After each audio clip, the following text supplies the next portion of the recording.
So very good morning everyone students. अब हम circles में अपनी नेक्स्ट थ्योरम समझेंगे। ठीक। और ये थ्योरम बेटा, इस थ्योरम का यूज हमारी क्लास 10th में भी होगा। वैसे तो जितनी थ्योरम्स हम पढ़ रहे हैं बेटा, उसका सारा यूज क्लास 10th में तो है ही, उसका प्रूफ नहीं है। बट इन थ्योरम्स के कंसेप्ट हर क्वेश्चन में लगेंगे, है ना, तो अच्छे से समझना जरूरी है। लेकिन ये जो थ्योरम है, इसका कंसेप्ट आपको क्लास 10th के सर्कल्स में पहले ही देखने को मिल जाएगा बेटा। ठीक। तो थ्योरम क्या कहती है, समझते हैं।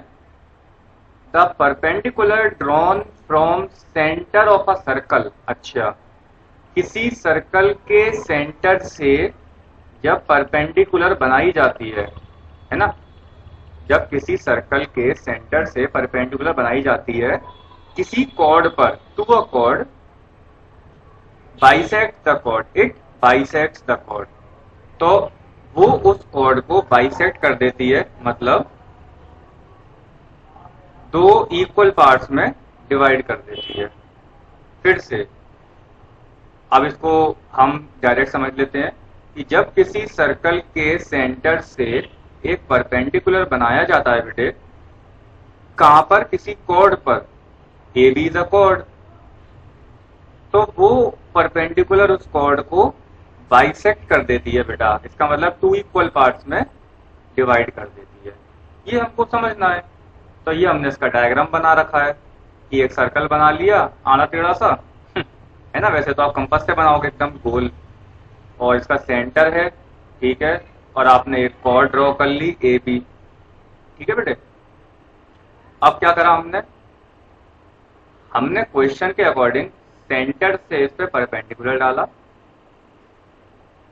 और हमको ये प्रूव करना है कि जहां पे ये परपेंडिकुलर गिरा, मतलब इस सी पॉइंट पर, तो इसने गिरने के बाद इस लाइन को टू इक्वल पार्ट्स में डिवाइड कर दिया, which is A C equal to C B. तो we have to prove this. तो क्वेश्चन में गिवन क्या है ये देख लेते हैं जल्दी से। गिवन है a circle with centre O and radius R. ये सर्कल की एक फॉर्म होती है, आप किसी सर्कल को कैसे रिप्रेजेंट करते हो। ठीक। प्रूव क्या करना है हमें, प्रूव करना है हमें ए C equal to C B, या फिर ए C equal to B C, जो आपको सही लगे। ठीक। अच्छा, एक बात और बेटा, अगर जब किसी पॉइंट से किसी लाइन पर परपेंडिकुलर गिराई जाती है बेटा, है ना, जब किसी पॉइंट से किसी लाइन पर एक परपेंडिकुलर गिराया जाता है, परपेंडिकुलर मीन्स स्ट्रेट लाइन, तो ऑलवेज 90 डिग्री का एंगल बनता है उस पॉइंट पर जहां पे वो गिर रही है ना। ये बात सबको मालूम है। इसके बाद इसमें एक छोटा सा कंस्ट्रक्शन ये करते हैं बेटा, कि जैसे हमने कॉर्ड ये बनाई ए बी, दो पॉइंट को ज्वाइन करा, तो हमने क्या करा, हमने एक कंस्ट्रक्शन किया कि ओ से ए को ज्वाइन कर दिया और ओ से बी को ज्वाइन कर दिया। इसको ज्वाइन करने के बाद ही आपने मुझसे तुरंत कहा कि सर ये तो सर्कल की रेडियस ही लग रही है। हाँ सर, ये रेडियस है बिल्कुल, और ये इक्वल होती है। आप ऐसे बना लो, मेरा माउस देखना कहाँ जा रहा है, आप ऐसे बना लो, ऐसे बना लो, ये सब की सब रेडियस है, सारी इक्वल होंगी, है ना। तो मैंने ज्वाइन कर दिए। अब आपने जब ज्वाइन करा तो आपने एक चीज पाया कि यहाँ तो दो ट्रायंगल बन गए। बन गई कि नहीं बन गए? डायग्राम को रीड करना देख रहे हैं, मतलब हम ये सीख रहे हैं कि डायग्राम को रीड करके हम कैसे प्रूव कर सकते हैं। तो बेटा यहाँ पे दो सर्कल, दो ट्रायंगल बन गए। कैसे ट्रायंगल्स हैं ये, देख के बताओ। तो आंसर है बेटा कि सर ये राइट एंगल ट्रायंगल है, क्योंकि यहाँ पे राइट एंगल बन रहा है, इसीलिए राइट एंगल ट्रायंगल है। अच्छा, राइट एंगल अगर ये ट्रायंगल अगर कौन सा, ए सी ओ, ये अगर एक राइट एंगल है, तो राइट एंगल कहाँ पर है, सी पर। तो हाइपोटेन्यूज कौन सी होगी, ठीक इसके अपोजिट वाली, ए ओ। ठीक। चलो, अब हम क्या करेंगे, हमें प्रूव करना है ए C equal to B C. कर देंगे आराम से, ट्रायंगल हम पढ़ के आए हैं बहुत अच्छे से कि इन ट्रायंगल ओ सी ए, है ना, इसमें कौन सा ट्रायंगल लिया है मैंने, ओ ए सी। ओके, मैंने ट्रायंगल लिया है ओ ए सी और ओ बी सी। ठीक। इसमें थोड़े ट्रायंगल के नेम गड़बड़ा गए हैं। एक काम करना, जो मैं बोल रहा हूँ सुनने वाले लिखते रहना ध्यान से। इस ट्रायंगल के नेम की जगह आप लिखना ट्रायंगल ACO और ट्रायंगल BCO। आप कहोगे सर आप ऐसा क्यों कह रहे हैं? क्योंकि बेटा हम ट्रायंगल को बिल्कुल सिस्टमैटिकली लिख रहे हैं, बिल्कुल सिस्टमैटिकली इसके नेम लिख रहे हैं। रीजन ये कि हम अपने क्लास 10th के लिए प्रिपेयर हो रहे हैं बेटा। क्योंकि बेटा यहाँ तो आपने ट्रायंगल्स की कॉन्ग्रुएंसी के बारे में पढ़ा है, 10th में हम ट्रायंगल्स की सिमिलैरिटी के बारे में पढ़ेंगे। तो सिमिलैरिटी जब हम पढ़ेंगे तो वहां पे हमें ट्रायंगल्स के नाम बहुत सिस्टमैटिक वे में लिखने हैं, तो क्यों ना हम अभी से सीख लें, है ना। तो आप देखो ट्रायंगल ACO में एंगल कहाँ बन रहा है? C पर, और C मिडिल में आ रहा है, बिल्कुल सही है। और BCO में एंगल कहाँ बन रहा है? सर यहाँ भी C पर बन रहा है और C मिडिल में आ रहा है। इसका मतलब हमने नाम बिल्कुल सही रखे हैं, ठीक है ना। फिर से बोल रहा हूं मैं, ट्रायंगल ACO और ट्रायंगल BCO सिस्टमैटिक है बिल्कुल। ओके, अब सुनना ध्यान से, क्या क्या चीज हमें इसमें दिख रही है। OA OB के बराबर होगा बेटा, OA OB के बराबर होगा। क्यों होगा सर? क्योंकि ये रेडियस है, रीजन लिख दिया मैंने। अच्छा, और OC और OC दोनों में कॉमन आ रहा है, तो OC equal to OC, reason common है, ठीक है। तो ये रेडियस हो गई, ये साइड हो गई। अब क्या दिख रहा है? ये तो हमको प्रूव करना है AC और BC। तो ये राइट एंगल दिख रहा है हमें, ये राइट एंगल दोनों में आ रहा है बेटा। तो हम कह देंगे कि एंगल, अब आप एंगल का नाम कोई सा भी दे सकते हो, एंगल OCA ये इक्वल होगा एंगल OCB के, रीजन ईच 90 डिग्री, ठीक। तो हमने ट्रायंगल की एक कॉन्ग्रुएंसी सीखी थी, RHS कॉन्ग्रुएंसी ना, राइट एंगल, हाइपोटेन्यूज और साइड। तो ये राइट एंगल हो गया, ये हाइपोटेन्यूज हो गई और कोई सी एक ये साइड हो गई। तो इसकी मदद से मैंने ट्रायंगल कौन सा ACO और BCO को मैंने कॉन्ग्रुएंट प्रूव कर दिया बाय RHS रूल। तो अगर ये कॉन्ग्रुएंट हैं दोनों ट्रायंगल, तो इनकी करस्पॉन्डिंग साइड जितनी भी होंगी, करस्पॉन्डिंग साइड्स का मतलब है सेम साइड, है ना, करस्पॉन्डिंग का मतलब ही सेम होता है।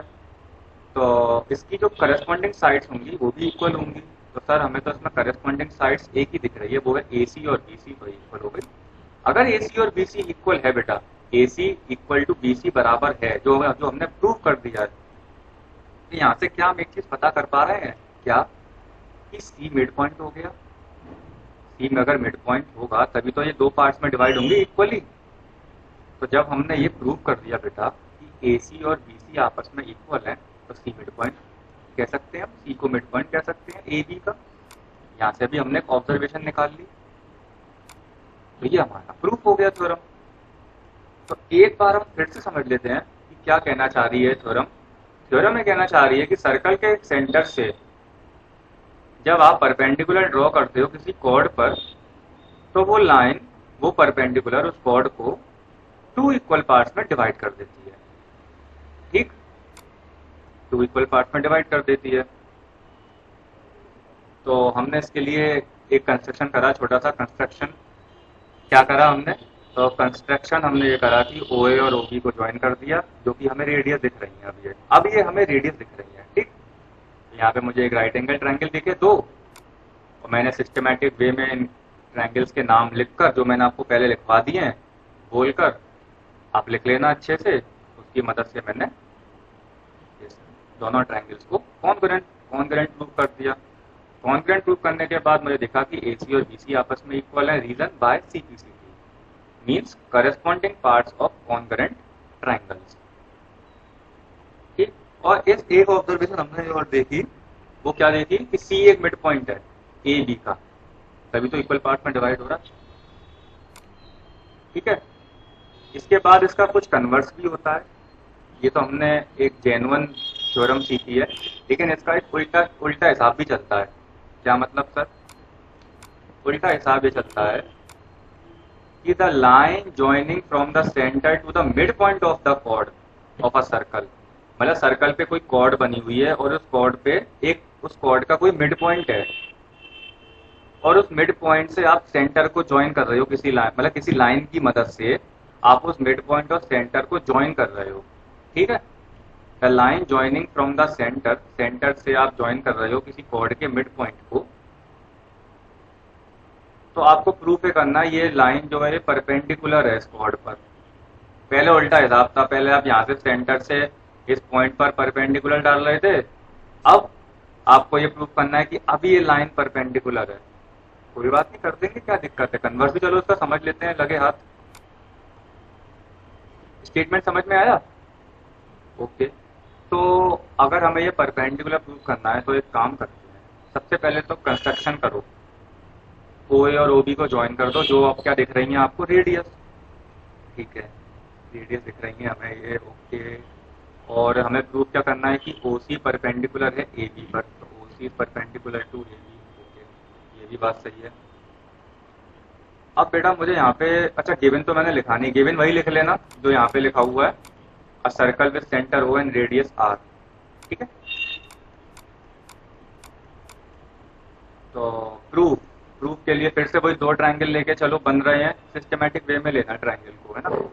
तो कौन से, कैसे नाम लोगे इसका, ऐसा करते हैं ए ओ सी ले लेते हैं, या ऐसा करते हैं, इसमें मैंने क्या लिखा है, ओ ए सी और ओ बी सी, बिल्कुल सही नाम है, सिस्टमेटिक वे में लिखा हुआ है बिल्कुल, ओ ए सी और ओ बी सी। सुनना ध्यान से बेटा, अगर सी अगर मिड पॉइंट है, अगर सी पहले से मिड पॉइंट है, तो ए सी और बी सी आपस में इक्वल हो गए ना, क्योंकि जब सी इस लाइन पर मिड पॉइंट है तो वो इस लाइन को टू इक्वल पार्ट्स में पहले से ही डिवाइड कर रहा होगा, यही मिड पॉइंट की कंडीशन होती है बेटा।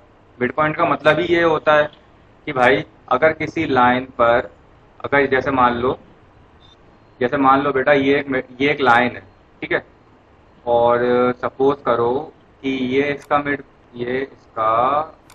पॉइंट है, कौन सा, ये इसका मिड पॉइंट है, ये, ठीक है, ये इसका मिड पॉइंट है। तो बेटा अगर ये मिड पॉइंट है इस लाइन का, तो ये इस लाइन को टू इक्वल पार्ट में ऑलरेडी डिवाइड करेगा, this side equal to this side, ये मिड पॉइंट की कंडीशन होती है, ठीक। तो ए सी और बी सी आपस में इक्वल हो गए, ठीक। ओ ए और ओ बी भी इक्वल हो जाएंगे, क्यों, रेडियस है। ए सी और बी सी आपस में इक्वल क्यों है, क्योंकि सी मिड पॉइंट है, गिवन है पहले से क्वेश्चन में।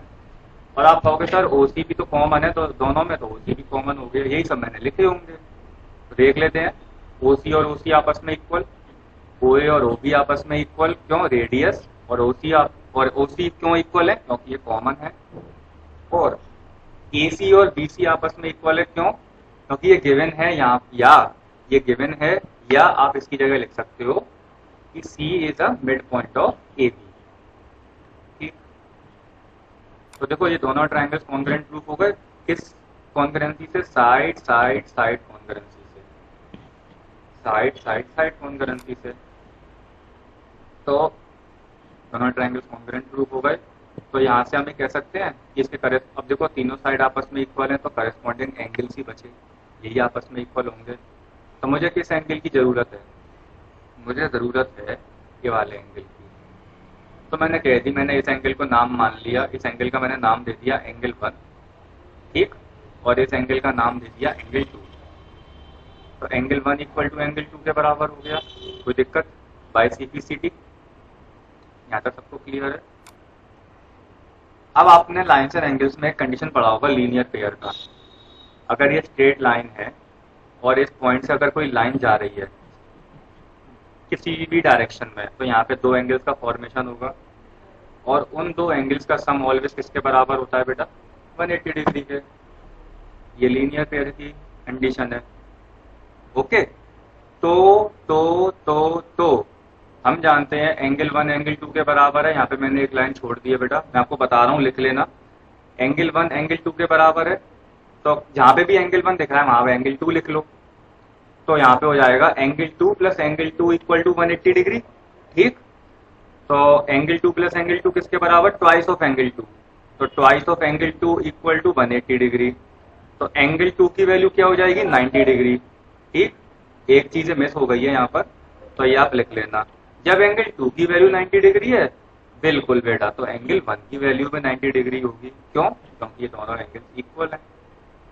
और जब ये दोनों एंगल 90 डिग्री के आ गए तो हम कह सकते हैं कि OC परपेंडिकुलर होगा BC पर।